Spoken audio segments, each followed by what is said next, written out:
عاشقی دوباره گل کرد تو هوای شهر باران، آسمون داره میباره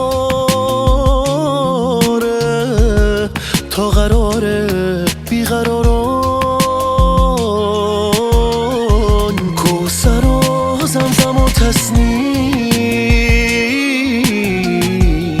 جلوه هایی از بهشت، هر کسی اهل خدا بود میشه بهتر از فرشته، میشه بهتر از فرشته.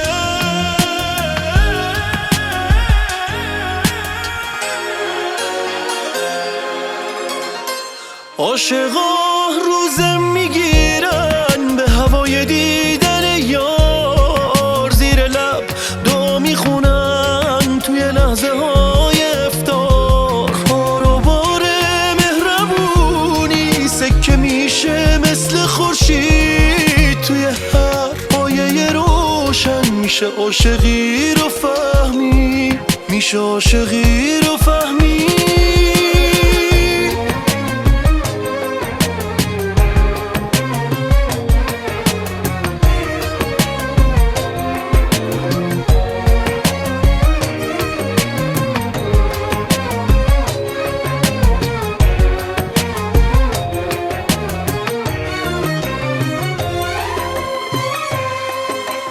عاشقی دوباره گل کرد تو هوای شهر باران،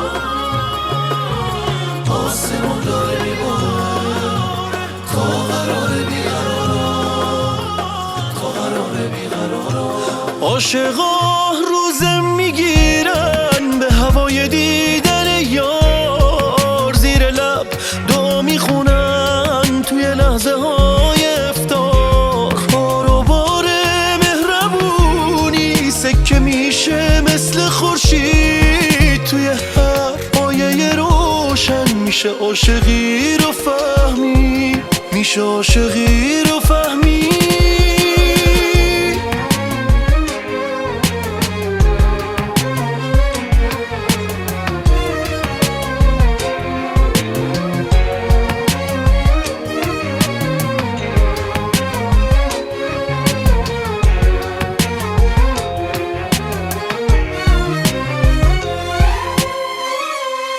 عاشقی دوباره گل کرد.